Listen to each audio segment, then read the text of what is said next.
Let's get it out! Woo! She just mentioned the anime porn. There's nothing better than a cartoon vagina. Yeah! Well, welcome to Naukabout. We got the best bartender in town. Serving up ice cold. Bang! Yes! So I actually showed up here last Tuesday night. By accident, I thought it was stand-up night. So I texted AJ, and he's like, no, it's been moved up to next week. I'll see you next Tuesday.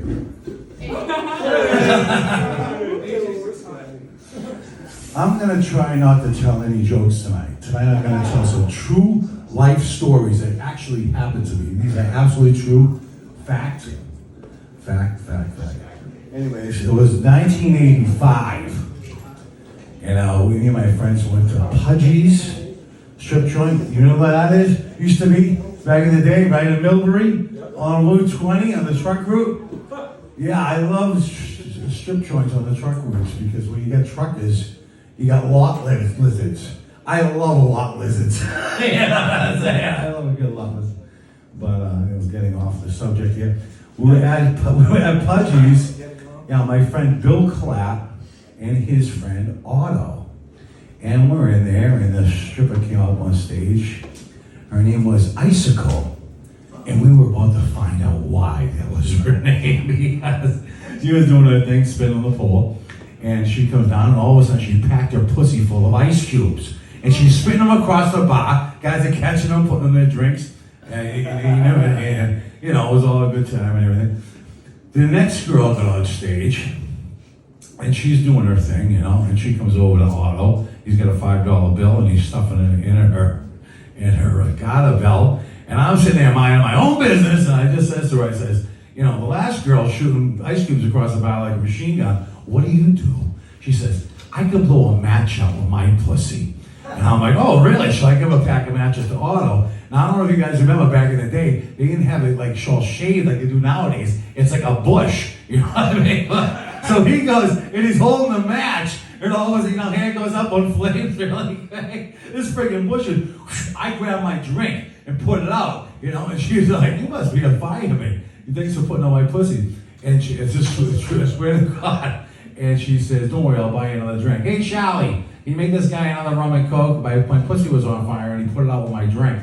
So he goes, yeah, no problem. And he brought me a new drink, but it made me think that this thing was happening there all the time. That's an honest-to-God true story. That is a true story. It was like a fire and ice show, like down the islands. All right? That was fucking awesome. Now I'm going to take you to 1999. This is a true story, too. I was in the Hawaiian Village in Framingham. You guys remember the Hawaiian Village? This guy remembers all the places, the Hawaiian Village. Route 30 in Framingham. And it was about 12:30 at night. And I was in the bathroom taking a leak. And on the wall it said, for a good time, call Lisa. So we actually had cell phones back then. Yeah, it was 1999. I had my cell phone for like 3 years at that point. But so I grabbed my cell phone and I call the number. And I'm like, hey, I'm at the Hawaiian Village. She answers the phone. I says, I'm at the Hawaiian Village. It says, for a good time, call Lisa. So I figured I'd give you a call. And she says, hi, Mike. I says, how the hell did you know my name? It's a true story. She says, how the hell do you know my name? She says, I recognize your voice. We went to high school together. This is Lisa Williams. How you been? I'm like, are you shitting me right now? That is a true story. And she, right. And she said, Vinny must have put that on the wall. Can you erase that for me? But I didn't. And I was in there a month later, and I called her again. And at that point, I did erase it then. But I ended up meeting up with her for a drink. It was funny as hell. I couldn't believe it. It was a funny story. And actually, this happened. This is another true story that happened to me November 29th, just recently, Wednesday, November 29th. I came home for lunch. And I'm eating lunch, and I'm walking towards the bathroom. I had to leak at my house, and I heard all these doors slamming. So I open up my front door, and there are about 10 cruisers in my driveway, state police, local police, and they're walking towards my door, and they said, hi, Mike, and I slammed the door. So I go in the bathroom, I'm taking a leak, and he says, we're gonna knock the door down. We're gonna smash the door down. I said, go ahead, but I'll be out in a second. I'm just taking a leak. So I open the door, and he says, why the hell did you close the door? I says, because I was scared. You guys are here, and I had to take a leak, like I said. And he leans in, and I thought he was gonna cuff me up. He goes, where is he? I go, who? He goes, you know who? I go, no, I don't know who. He goes, Go-Go.